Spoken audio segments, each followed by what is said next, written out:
Hello and welcome to Central Florida Salute YouTube. I'm Bob Peters with the sinus infection, and I'm here in Orlando, Florida. We're having the National Convention for AMVETS, and I had the privilege of meeting and interviewing the National Commander, Paul Shipley. And welcome to Salute, sir. It's a pleasure meeting you. I understand you're an Army vet. I am an Army vet. And tell us a little bit about yourself, where you're from, and your involvement with the Army. Did you volunteer, get drafted, or? So I'm from southwestern Pennsylvania. I grew up there my whole life in a town called Uniontown, which is actually the hometown of George C. Marshall, who was the General of Armies during World War II. Oh, yeah. Eisenhower's boss. So a lot of stuff around my area is about that, but I also live about 10 minutes away from Fort Necessity, which is George Washington's first battlefield in southwest Pennsylvania. So I come from a very, very military-rich area. And well, when I went through, I was that kid that was a little bit lost, and the Army was the place that I went to find that structure, to find myself, to be able to grow up a little bit so that I can kind of make those next steps in my life. And stay out of jail. I wasn't that far off. Okay. But in 2004, I joined the Army. I went to basic training in Fort Jackson, South Carolina, and then I went to Heavy Equipment Engineer School, Fort Leonard Wood, Missouri. Did a little bit of time on active duty, and then made my way back to the reserves, where a year later I was in Iraq in 2006. So I did a combat tour in Iraq 2006, 2007. I was stationed in a little place called Kuara West Airfield, which is about an hour south of Mosul in Iraq. And I went all over the country. I was there in a transportation company that hauled fuel. So we went everywhere. I've seen everything from Harbor Gate on the Turkish border to Baghdad itself. Yeah. And we took a lot of contact through the course of that year. And it's definitely left a lasting impact on me. And from that, I came home, and I had some struggles with PTSD, and I had some struggles with finding my purpose and my place when I got back. So I kind of floated a little bit around, and then got married, started to have some kids, and it all finally started to snap together. I went and got some treatment, got some help, was able to start that. So then I decided I wanted to dedicate myself to service. And I was looking across the board places that I really felt I could make an impact. So I went and got a bachelor's in sociology from school. It's called California University of Pennsylvania. Now it's called Penn West University. But I went and got a bachelor's in sociology with a focus on deviance. And then I went and got a master's in counseling. I practiced as a therapist for a number of years. And I started to get involved in the national level of AMVETS, the state level of AMVETS. And I saw that there's a lot of people that are very, very good advocates. But sadly, when you walk into a room and you don't have the alphabet soup at the back of your name, they kind of discredit you. So that's when I really decided that I went back and I went to law school. So now I have a whole bunch of alphabet soup at the bottom of my name, but it's all aimed towards advocacy. I can speak very high level on mental health and how trauma can impact veterans and trauma can impact the family members of veterans. That's a big issue, and that's one of them. We talked a little on the phone before I met you, and that there's a program with the oxygen in the chamber. Would you talk a little bit about that? Because from what I understand, it's in Florida. I know it's in Florida. It's in the villages, and I think in Eustis, Florida, they have one too. But from what I hear, it's not all over the country. And funding, and how's all that working? So my organization, AMVETS, we support alternative treatment ideas for PTSD. And as a practitioner in mental health, it's very important to look at a diverse thing, because what works for you may not work for me, may not work for the next person down the road. Mm-hmm. So having the options for programs like the hyperbaric treatment, which is the University of South Florida is the one that's doing the research on it currently. And what it is they place you into a hyperbaric chamber, which is 100% oxygen. And what it is, it's designed to help heal those neural pathways as they're going through treatment, to help them be able to find that place of calm, find that place that allows them to heal better. There's also alternative trainings, like we've used what's called EMDR, eye movement desensitization, which involves light usage. We've also heard red light therapies. The VA currently is doing a new drug trial where they're using small doses of psychedelic things that can help those neural pathways come together. So there's a lot of exciting things out there. And one of the things that I struggled with was when I went to the VA in 2011, they had 2 treatments. That was what? You got pills or you went and did a specific treatment therapy. And those things didn't really work for me. So we're strong advocates. Currently there's a huge piece of legislation called the Staff Sergeant Fox Grants, which allows the federal government to work with nonprofits and medical centers that use alternative treatments for mental health therapies through the different things. Everything from getting out into the woods and going rock climbing to the fishing to, hikes to, art things. Yeah, because there are quite, where I'm from, and over here in Florida, Nautical Salute, my good friend, he started that, and that takes them all out fishing and stuff, and there's several programs around, and we did a show with therapy with the horses, therapy. But I've never heard of. I just heard about this one. So I think this is what the message we want to put out is that the AMVETS is approaching Congress and all these other. What needs to be done, right? So, a lot of times you hear in modern politics, well, we'll put more money towards that program. Throwing money at a program doesn't necessarily find a solution. What we need to do is listen to doctors and listen to veterans and listen to the people that are going through these treatments and finding those things that may work. So like if you go through a program that helped you be able to get past any demons that you had or helped you find that purpose in your life, it worked for you, but you don't tell anybody about it, then nobody else is going to know about that. Yeah. So what worked for you, you tell me what worked for you. Maybe I go try that. Maybe it does work for me. Maybe it doesn't work for me. But if I never take the option, what's that leave us? Yeah, I've done almost 400 shows now. And I've had people with PTSD, our men and women. And we've done a couple shows about PTSD. Some people, music. Mm-hmm. Some people, art. Mm-hmm. I've got a good friend of mine who's a musician, and he's written a few songs, and that's their way. There is a way, and so this is what we want to do. We want to get the word out to these people. The avenue is there. You got to take it, right? Absolutely, and that's what we're really trying to do, which is encourage that diverse utilization of what works for you, and draw that conversation. Continue those conversations so that anybody can really find the benefit where they need to find the benefit, and that's what we advocate for. And here at our national convention, here in a few days, we'll be talking about the national resolutions. Those are the things that really allow us to be able to advocate for things. And even in Congress right now, we've been advocating for a piece of legislation that's been a bit divisive. You've seen a lot of things on the social medias, a lot of things, where it's very, very passionate advocacy for and very, very passionate advocacy against it. We have tried to take a very reasoned approach. It's the Taking Care of America's Veterans Act. We find it's incredibly important to pass this piece of legislation because it will directly impact catastrophically injured veterans. It will directly impact survivors of veterans.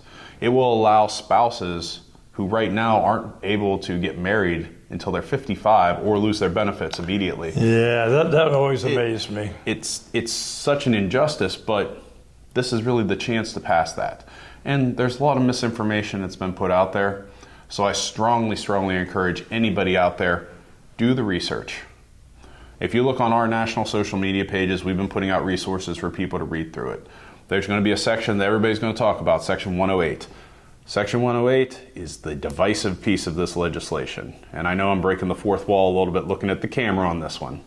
Well, that's okay as long as you don't do politics. We don't do politics. So we don't do political advocacy one way or the other. What we do is veteran issue advocacy. And to do that, you have to get it passed through Congress because they're the ones that control the checkbook for us to be able to do this.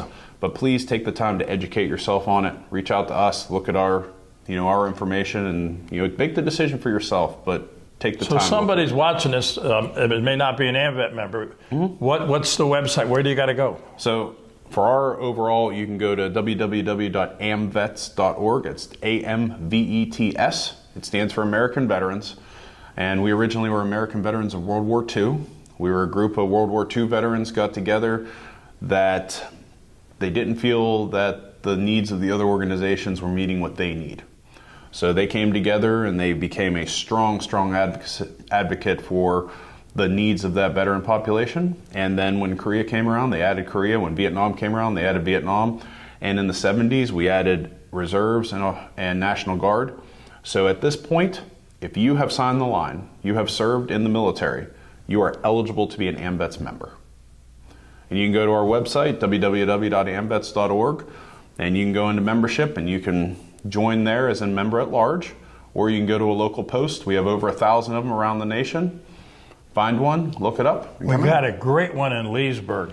I got to put a plug in for that. 2006. Department of Florida is one of our fastest growing departments in the country. They're doing some great things with homeless veteran outreach down here. They're doing some great things, working with some of the mental health programs down here, really helping to connect veterans for the needs that they have. Meeting the veteran where they're at, not where we want them to be, not where we think they might be. You meet the veteran where they're at and you give them the aid that they need there. So this is what, when I came here today, because I wanted you to send that message out to all those men and women out there who served in the military to get involved. Mm-hmm. Because when you get an organization like the AMVETS and you get involved, you get a louder voice and you get things done, and there's a big need to get things done. But anyway, so you joined the AMVETS where? I'm a member in Hopwood, Pennsylvania. That's Post 103, the George C. Marshall Post, Hopwood 103.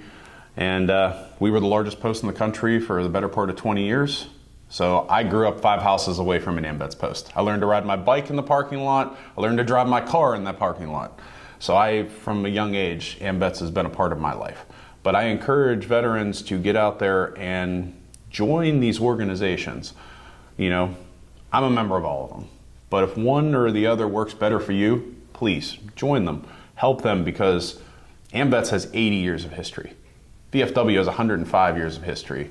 American Legion has like 100, they have all these years and years of history in their organizations. And the next generation of leaders needs to get engaged so that we can continue to advocate. We can continue to help veterans get the needs that they have met. And the VSOs are a very strong tool for veterans to be able to use for that. Yeah, you mentioned a post. A lot of posts have a service officer on hand, right? Yes. But not all, because we don't necessarily have a service officer, but we have in Lake County there's service officers, and also down the street there's a Legion, and they have service officers.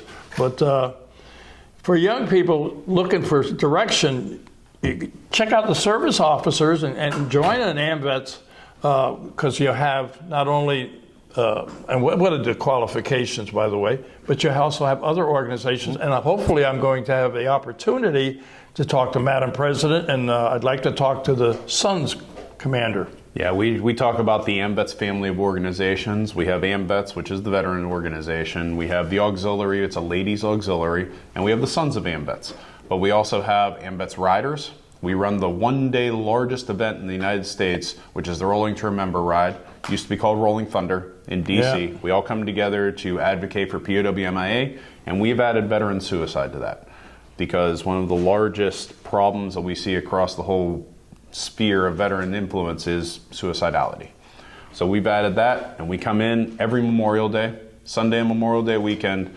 We do the ride, and we let everybody in the country know that we want our POW/MIAs accounted for, and we will not stand by and watch another veteran take their own life because they were unable to find the help they need. So we will continue that mission from time on.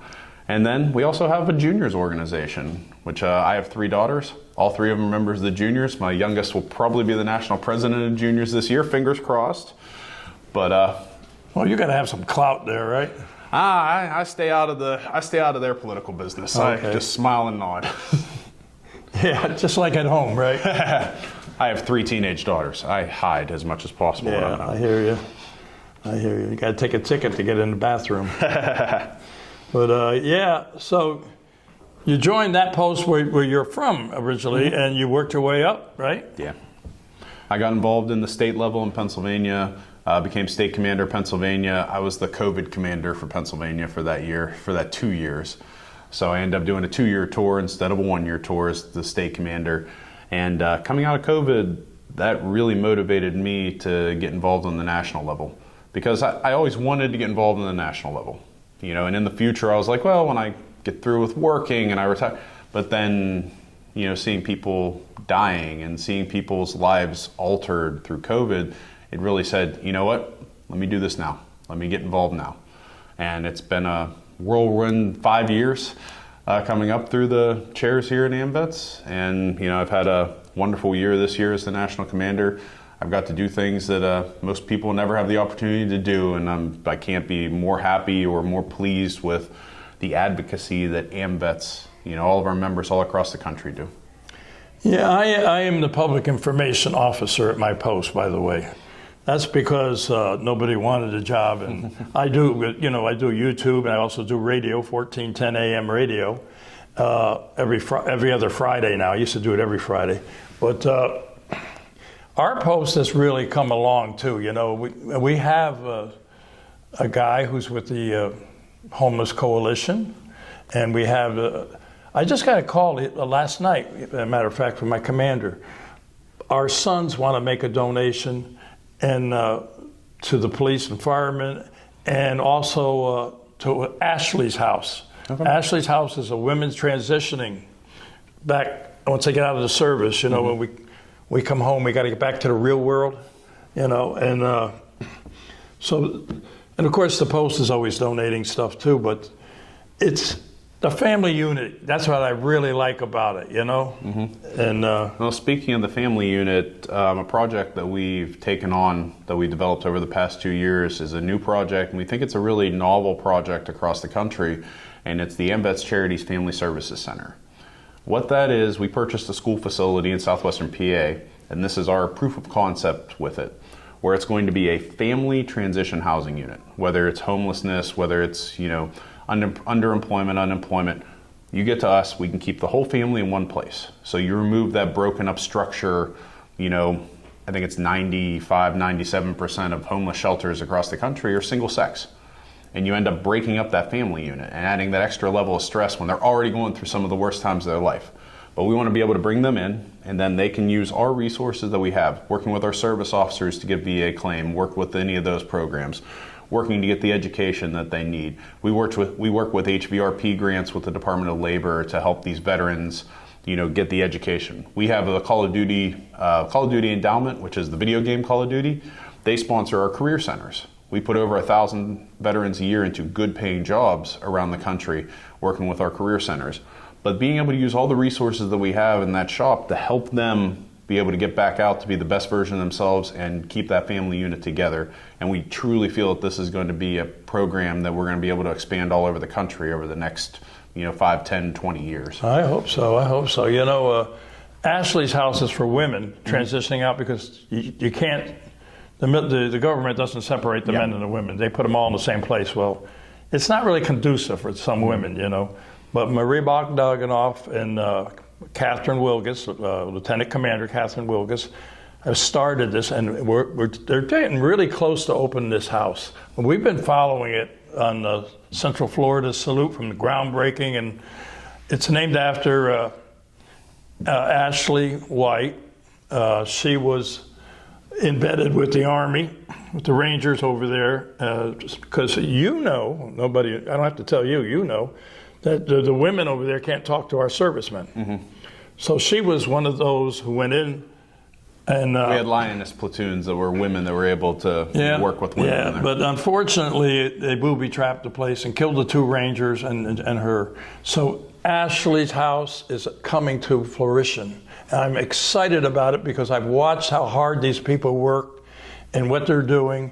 And, you know, they ask me why I do what I do. I do what I do to meet people like you, to get the word out there about what we need to do to take care of our men and women. Because guys like you, you're a difference maker.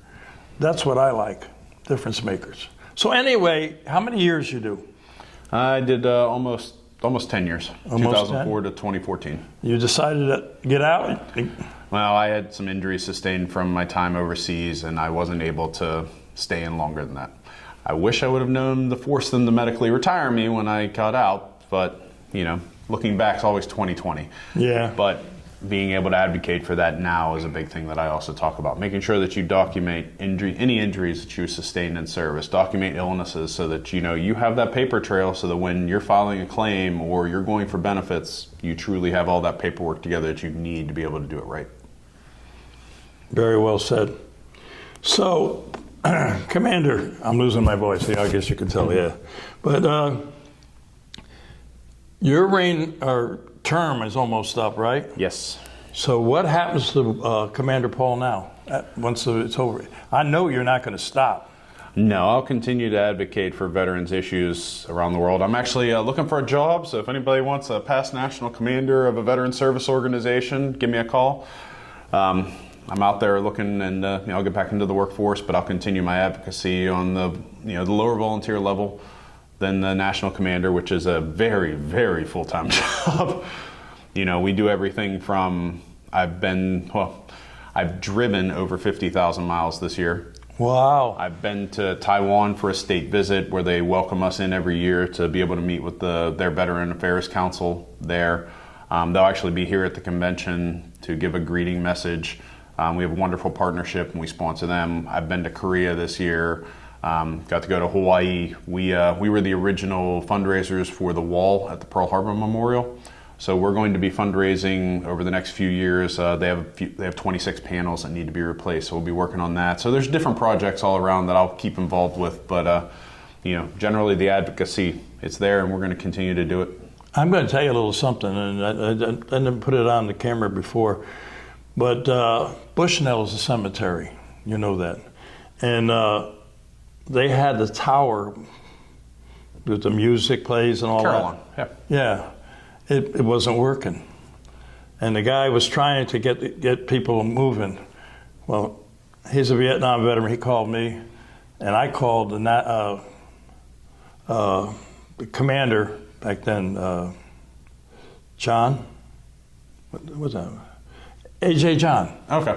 And now they got it going again because there was kind of like, well, you should do this, we should do that. The cemetery should do this. But they play taps come out every day at 12 o'clock, and it's thanks to the AMVETS.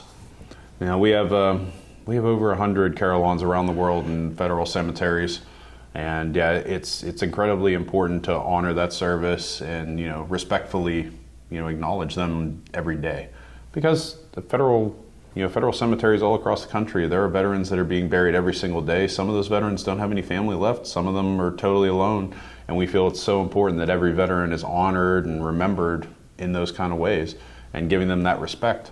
And we feel very strongly of that. So today, tomorrow actually starts a convention, and you've got all kinds of discussions. What is the program? You have the auxiliaries got theirs, right? And the auxiliary will have their meetings, the sons will have their meetings, the riders and the juniors will all have their meetings, and AMVETS will have our meetings, and we do the annual business of the organization. It can be pretty dry sometimes. We got to talk about the financials, and we got to talk about this and that. And when it all comes down to it, it's the important minutia that nobody really enjoys, but it needs to be done. But at the same time, we'll be able to get together as an AMVETS family, talk about the good things we've had this year, talk about the sad things we've had this year. We had a tragedy here this week. Yeah, I'm sorry to hear that. We one of our national officers was killed in a car accident the other day right here in Orlando, and it's put a bit of a damper on things, but at the same time, we're remembering what he did, and we're talking about appreciate those kind of it, yeah. Yeah. But we'll be able to get together here, have another good year, and the next national commander comes up, and we have the peaceful transition of authority to the next one coming in. So, whoever they may be. Okay. So, we put the message out there for young people who just got out of the service, join the AMVETS. If your relative was in the service, you can get into the AMVETS through the Sons or the auxiliary, whatever. but make a difference. That's what it's all about. And I give you a lot of credit, my friend. Nice meeting you. Good meeting you, sir. You know, even though you're in the Army, you know. Well, I got to be honest with you, Army has been big in my family. My uncle was awarded the Distinguished Cross for heroism on the beaches of D-Day. Oh, wow. And if you look at my YouTube show, you'll see I walked the beach in my uncle's honor. So, wow. you know, I love all the branches. And we have a lot of history on our show. But unless you have a final message you want to say, we're going to say goodbye. No, I truly appreciate the opportunity to get here and spread the message of AMVETS, you know, to your listeners and to your viewers. And please look us up, join a BSO, you know, make that difference. Don't stand by and let things go by. Speak up, you know, because every voice comes together to make a louder noise, and the louder noise we make, you know how it goes. Squeakier wheel gets the oil. That's right. Yeah. But thank you very much. It's a pleasure meeting you. Well, time to say goodbye. And I think you know how we do it. Yes, sir. We're going to look at that camera right there. To all our veterans out there, active military and their family, we salute you for all you do. Till next time.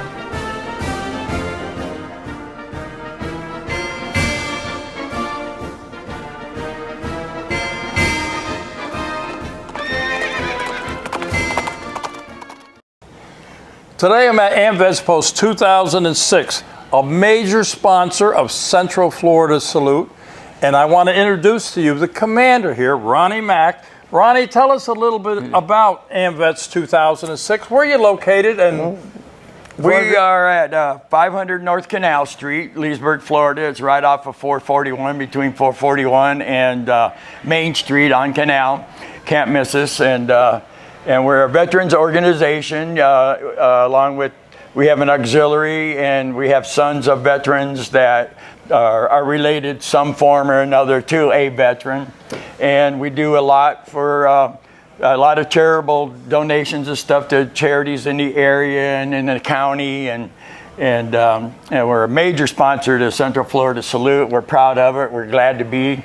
You guys do a heck of a job, and we'll sponsor you as long as I'm here. We're going to sponsor you. So. Well, I'll tell you what, we do. Sue and I really appreciate it. We're a two-person operation, and what we try to do with education and supporting our veterans community, and you supporting us is major thing. It's major. We're glad to do it, Bob. We're glad to do it. And you have sons here, you have auxiliary here. You've got a website too if somebody wants to join. Yep. It's don't punch into www. It's AMVETS-2006.org. And it'll take you right to our website, Facebook page, and all that's there, and you'll be able to find that. The webmaster, he tries to get the calendar on there every month, anything pertinent. There's a lot of other links on there for veterans to find out where to get help for certain claims and stuff like that. Our webmaster's really into that stuff. That's the guy you ought to be interviewing right there. So, well, you know what, he's got Ronnie? a lot of stuff. You have a lot of clout. You tell him to talk to me, and we'll get him on the show. Okay? I can do that. All right. But I just want to, on behalf of Sue and myself, we want to thank AMVETS 2006 because you guys are the major players behind us, and we appreciate it. But we just wish we could do more. We really do. Thank you. Thank you. You guys are awesome.